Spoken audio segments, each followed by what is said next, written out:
시청자 여러분 안녕하십니까. 복지TV 뉴스입니다.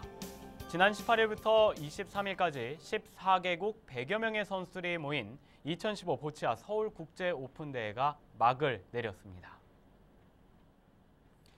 이번 대회는 국내에서는 처음으로 열린 보치아 국제대회로 2016 리우 장애인 올림픽 포인트가 주어지는 대회였습니다.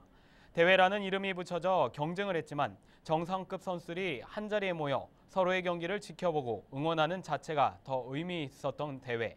이번 대회를 통해 세계적 기량을 자랑하고 있는 한국 국가대표 선수들에 대한 국내 관심도 높아지기를 기대해봅니다. 전국 시도별로 2015 장애인 기능경기대회가 시작됐는데요. 서울시도 300여 명이 참가한 가운데 본격적인 경기에 돌입했습니다. 개막식 현장에 박광일 기자가 다녀왔습니다. 장애인 기능인들의 꿈의 무대인 2015년 서울시 장애인 기능경기대회가 지난 22일 한국폴리텍 1대학 서울 정숙 캠퍼스에서 막이 올랐습니다. 그동안 평소 갈고 닦던 기량을 오늘 마음껏 관리해 주셔서 좋은 성적을 거둬주셨으면 좋겠습니다. 전국대회에서 우리 또 서울이 우수한 성적을 거둬줄 수 있도록 또 기대해 보겠습니다. 올해로 20회째를 맞이한 대회는 정규직종과 시범직종, 레저 및 생활기술 직종 등 총 28개 직종에 313명이 참가합니다. 모든 종목의 경기는 23일 한국폴리텍 1대학 서울 정숙 캠퍼스와 서울 중부기술교육원, 한국호텔직업전문학교에서 펼쳐질 예정입니다. 특히 이번 대회 금상 입상자에게는 전국 장애인 기능경기대회 출전 자격이 부여됩니다. 많이 취업되는 상황은 아니지만 대회에 입상을 하게 되면 일단 사회에서 보는 눈도 조금 다르게 보고 어떻게 취업에 어느 정도 조금의 영향은 많이 받는 것 같아요. 지방대회이기 때문에 전국대회 가는 걸 목표로 해서 최선을 다해서 할 생각입니다. 한편 지방장애인 기능경기대회는 서울을 포함한 전국 17개 시도에서 일제히 펼쳐지며 오는 24일 폐회식을 갖습니다. 복지TV 뉴스 박광일입니다. 네, 경상북도에서도 2015년 경상북도 장애인 기능경기대회 개회식이 열렸습니다. 경상북도는 안동에 위치한 세계 물포롱 기념센터에서 경기에 참가 선수들과 경상북도 주요 인사들이 참석한 가운데 개회식을 진행했습니다. 이번 경상북도 장애인 기능경기대회는 130여 명의 선수가 오는 24일까지 안동대학교와 한국폴리텍대학 영주 캠퍼스 등에서 경기를 치르게 됩니다. 한편 경북도는 개막식에서 장애인 단체장과 공로자들에게 표창장 수여했습니다. 활동 보조인들이 서울 광화문 정부청사 앞에서 활동 보조수가 인상을 촉구하고 나섰습니다.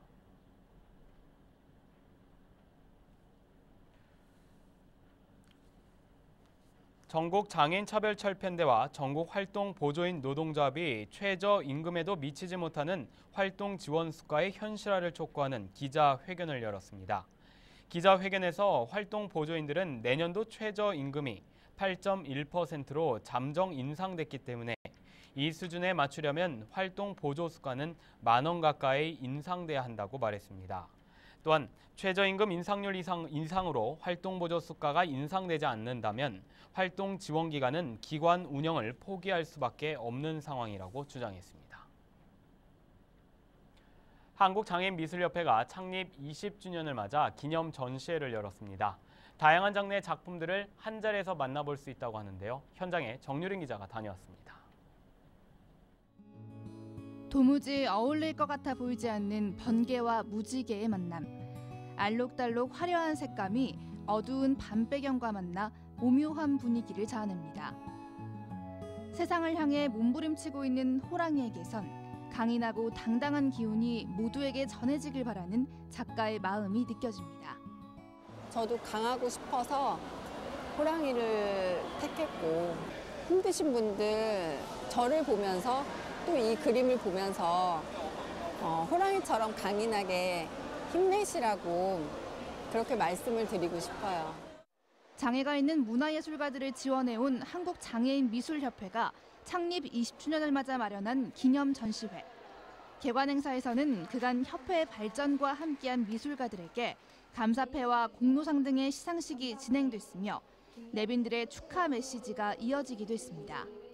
20년 전에도 그 훨씬 전에도 장애 예술인들은 있었지만 이렇게 할 수 있었던 것은 조직의 힘입니다. 여러분들이 조직 속에서 앞으로 더 큰 발전하시기를 바랍니다. 이번 행사에 참여한 미술가들은 86명.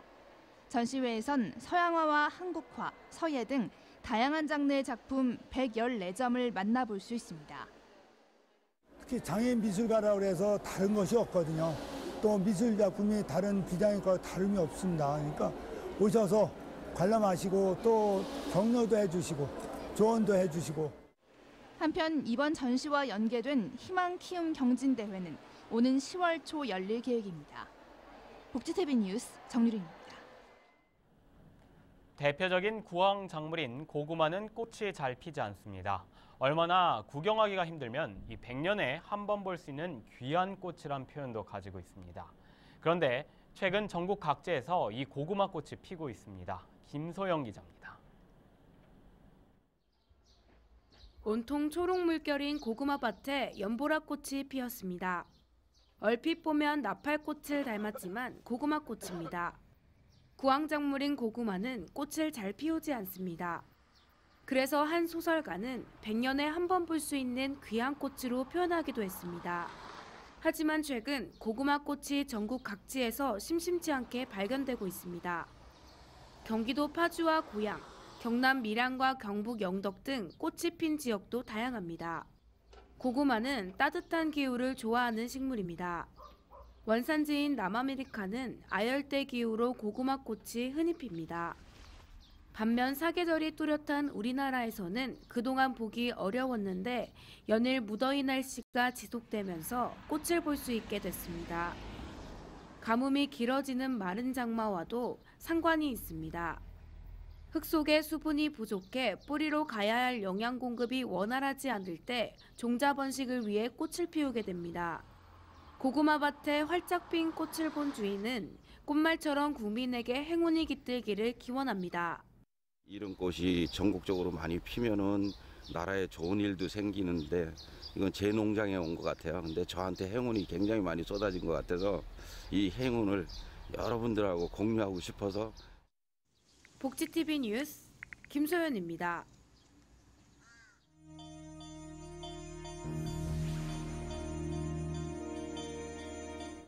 이어서 간추린 뉴스를 전해드립니다. 국민체육진흥공단이 장애인 알파인 스키팀을 창단해 다음 달부터 본격적인 훈련에 돌입합니다. 팀 이름은 국민체육진흥공단 장애인 스키팀으로 한상민, 양재림 선수와 감독 1명, 가이드 1명으로 구성됐습니다. 경찰청은 페이스북과 실종경보 업무 협약을 체결했습니다.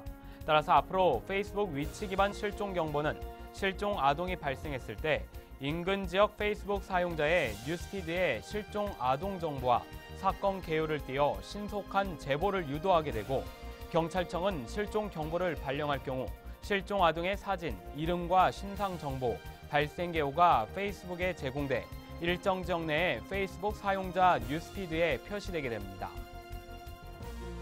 한국장애인 고용공단이 민간기관과의 협력을 통해 장애 청년을 위한 취업 지원 서비스를 제공할 예정입니다. 이에 따라 공단은 장애 청년을 위한 맞춤형 취업 지원을 위해 지난 22일 사단법인 그린라이트, 사회복지법인 따뜻한 동행과 협약을 체결했습니다. 장애여성 공감부설 장애여성 성폭력 상담소가 장애인 성폭력 전문 상담원 양성과정 교육생을 모집합니다. 모집 인원은 20여 명으로 상담소 홈페이지에서 신청서를 내려받아 상담소 이메일 또는 팩스로 접수하면 됩니다. 서울시가 서울시 소속 장애인 공무원의 원활한 직무 수행을 전문적으로 지원할 장애인 공무원 직무 코디네이터 운영에 들어갔습니다. 시는 앞으로 코디네이터가 장애인 공무원 직무 조정과 직무 평가 등을 통한 부서 배치 지원 등을 하게 된다고 말했습니다. 경남 양산시의 근로자 종합복지관이 개관했습니다. 근로자 종합복지관은 지상 5층 규모의 사무실과 카페테리아, 헬스장, 고용상담실 등의 시설을 갖추고 있습니다. 포항시가 호미반도 관광종합개발계획 용역에 앞서 지역 주민들의 의견을 수렴했습니다.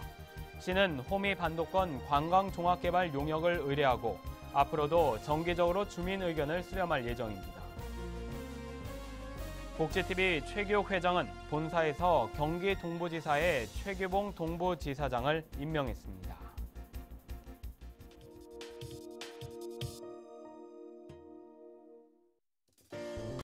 요즘같이 찜통더위가 이어지는 무더운 여름에는 보양식 떠올리는 분들 많으신데요. 보양식 중 대표적인 것이 바로 삼계탕이죠. 그런데 성장기 아이들에게는 삼계탕보다는 초계탕이 더 좋다고 하는데요. 어떤 차이가 있기 때문일까요? 이번 시간 건강해지는 팁에서 알려드립니다. 어른들이 좋아하는 삼계탕. 하지만 아이들은 싫어하는 경우도 많습니다. 삼계탕 너무 뜨거워서 싫어요. 삼계탕 맛없어요. 삼계탕은 몸이 차거나 마른 사람들에게 훌륭한 보양식인데요. 닭 자체가 단백질이 풍부한 데다 마늘과 대추가 어우러져 몸을 따뜻하게 해줍니다. 하지만 열이 많거나 땀을 많이 흘리는 아이들에겐 오히려 해가 될 수도 있습니다. 아이들의 경우에는 조금은 시원하면서도 양기를 충분히 또 보충시켜 줄 수 있는 초계탕이라든지. 초계탕은 닭 육수를 차게 식힌 후 살코기를 잘게 찢어서 만든 것입니다. 몸은 허한데 뜨거운 음식을 싫어하는 아이들에게 제격입니다. 단백질을 보충하면서도 새콤달콤한 맛, 메밀국수를 더하면 더욱 좋습니다. 초계탕은 메밀의 차가운 기운과 같이 더해진 보양식이므로 평소에 땀을 흘림으로 인해서 양기가 손상된 부분은 더운 닭고기를 섭취함으로써 충분히 양기를 보충할 수 있습니다. 마르고 몸이 찬 사람에게는 삼계탕이, 땀을 많이 흘리는 사람에겐 초계탕이 좋다는 사실 꼭 기억해 주세요. 이야기가 있는 시간, 오늘의 영상 함께 보시죠. 지하철을 탔을 때 이 스티커를 보신 적 있으신가요?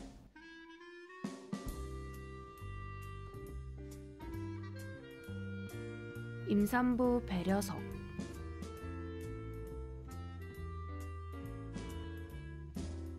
새롭게 변했는데요. 좌석과 등받이, 바닥까지 모두 분홍색으로 새롭게 바뀌었습니다. 지하철에서 임산부를 보면 임산부와 곧 태어날 아기에게 분홍색 의자를 양보해 주실 거죠? 네, 전국 시도별로 장애인 기능 경기대회가 진행되고 있는데요. 각 직종별 금상 수상자들은 오는 9월 경기도 고양시에서 열리는 전국 장애인 기능 경기대회 시도 대표로 참가하게 됩니다. 시청자 여러분들도 이번 장애인 기능 경기대회에 많은 관심과 응원 부탁드립니다. 행복한 미래를 여는 방송 복지TV 뉴스를 마칩니다. 시청해주신 여러분 고맙습니다.